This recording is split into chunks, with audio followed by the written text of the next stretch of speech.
부름마다 나서니모 어디든지 가오리다. 괴로우나 즐거우나 주만 따라가오리니 어느 누가 막으리까. 죽음인들 막으리까. 어느 누가 막으리까. 죽음인들 막으리까. 아골골짝병들에도 복음 들고 가오리다. 소돔 같은 거리에도 살아남고 찾아가서 종의 몸에 지닌 것도 아낌없이 드리리다. 종의 몸에 지닌 것도 아낌없이 드리리다.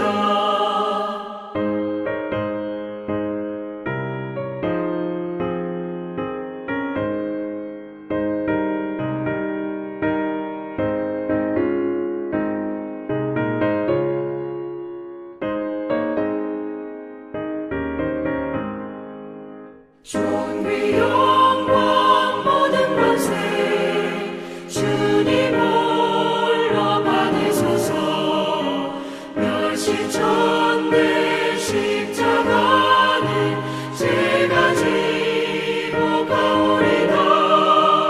이름 없이 빛도 없이 감사하며 섬기리다. 이름 없이 빛도 없이 감사하며 섬기리다. 아멘.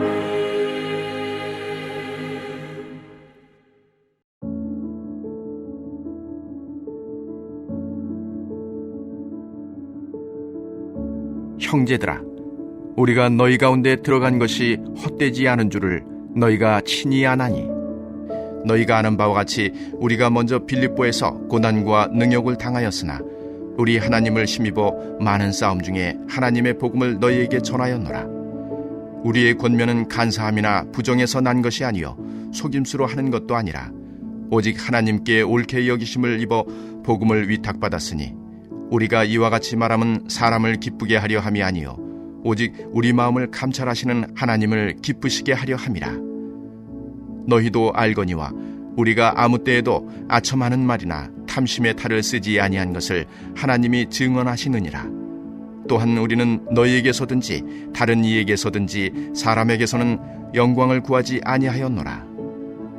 우리는 그리스도의 사도로서 마땅히 권위를 주장할 수 있으나 도리어 너희 가운데서 유순한 자가 되어 유모가 자기 자녀를 기름과 같이 하였으니 우리가 이같이 너희를 사모하여 하나님의 복음뿐 아니라 우리의 목숨까지도 너희에게 주기를 기뻐함은 너희가 우리의 사랑하는 자 됨이라. 형제들아, 우리의 수고와 애쓴 것을 너희가 기억하리니 너희 아무에게도 폐를 끼치지 아니하려고 밤낮으로 일하면서 너희에게 하나님의 복음을 전하였노라. 아멘.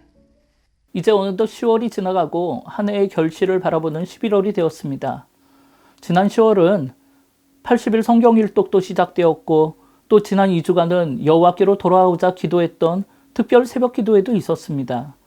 이런 은혜들이 쌓여 이번 11월에는 풍성한 열매가 맺히는 한 달이 되기를 바랍니다. 그렇다면 여러분, 우리가 맺어야 하는 열매가 무엇일까요?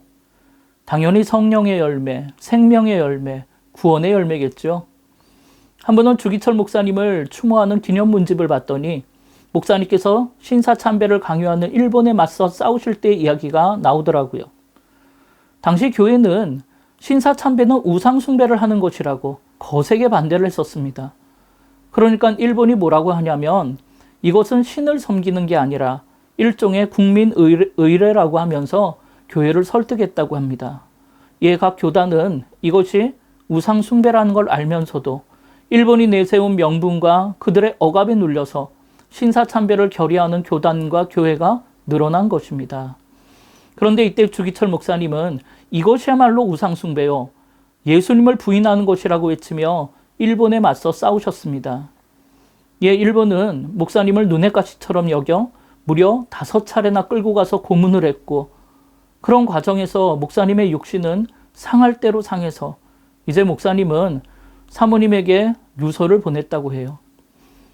몸이 부어올라 터질 지경이요. 여드레 후에는 아무래도 내가 세상을 떠날 것 같소. 어머니 봉양 잘하고 영진, 광조 잘 부탁하오. 그런데 이런 눈물의 유서를 받아든 사모님의 반응은 정말 놀라웠다고 해요. 사모님은 편지를 들고 온 사람에게 아직까지 가정에 미련이 남아 이런 편지를 보낸답니까?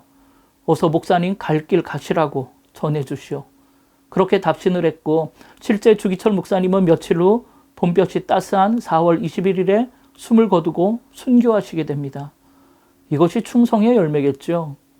성경에서도 이런 충성의 열매를 거둔 사람을 생각하면 단연 사도 바울이 생각납니다. 그가 죽음을 무릅쓰고 복음을 전했던 모습을 생각하면 어떻게 저렇게 할 수 있을까 놀랄 때가 한두 번이 아닙니다. 특히 아시아에서 복음을 전하던 바울이 성령의 강권적인 역사하심으로 마게도냐로 건너와 유대인의 회당조차도 없는 곳에서 오직 한 손엔 복음 들고 한 손에는 사랑 들고 다녔던 모습은 보통 사람들은 흉내도 낼 수 없는 여정이었습니다. 물론 그 모든 것이 성령의 강권적인 인도하심으로 시작된 것이었지만 그 여정은 시작부터 결코 쉽지 않았습니다. 결국 빌립보에서 루디아의 가정 하나를 결신시켰던 바울은 귀신 들려 점치는 여인에게서 그 귀신을 쫓아낸 것 때문에 모진매를 맞고 감옥에 잡혀가는 어려움을 겪게 되었어요. 그래서 전도다운 전도도 해보지 못하고 그렇게 마게도냐 선교가 끝나는가 싶었는데, 그 풍랑 속에서도 바울과 실라는 믿음을 잃지 않고 기도하고 찬양했고, 하나님의 은혜로 옥문이 열리고 간수들이 구원받는 놀라운 역사를 체험했죠. 그리고 감옥에서 나온 바울과 실라는 루디아의 집으로 가서 그들을 위로하고 권면한 뒤에 마게도냐의 수도 데살로니가로 갔던 것입니다. 아마 바울은 빌립보에서 유대인도 회당도 없어서 전도에 어려움을 겪었기 때문에 이제 이런 전도에 어려움이 있는 곳보다는 유대인과 회당도 있고 좀 더 크고 영향력이 있는 도시부터 복음을 전하려는 전략적 선교를 생각했던 모양이에요. 마치 이스라엘의 수도 예루살렘에서 시작된 복음이 전국으로 흘러간 것처럼 마게도냐의 수도 데살로니가도 그렇게 쓰임받을 수 있으리라 생각했던 것입니다. 마찬가지로 전도를 할 때도 전략이 있어야 되는 거예요. 물론 사람을 가리지 않고 누구에게나 복음을 전해야겠지만 좀 더 집중해야 하는 연령이나 지역이 있는 법입니다. 통계에 따르면 교회를 나오게 된 시기를 물어보니까 초등학교 때 나왔다는 사람과 결혼한 후에 교회를 나오게 되었다는 사람이 전체의 3분의 2를 차지했습니다. 우리가 생각할 때에는 청소년 시기나 청년 때 그렇게 친구 없으면 못 살 것 같더니 친구 따라 강남은 가도 교회는 잘 안 가는 모양이에요. 그리고 이 연령의 사람들을 누가 전도했는가 이걸 살펴보니까 초등학생은 가족이 제일 많고 결혼한 후에는 친구나 선후배, 직장 동료가 3분의 1을 차지했다고 합니다. 그럼 여러분, 우리가 전도할 때 어디에 집중하는 것이 좋겠습니까? 전략적으로 생각한다면 초등학생을 둔 30, 40대 부모에게 집중하는 것이 제일 좋은 것입니다. 그러면 그 가족 전체가 다 구원받는 경우가 많아요.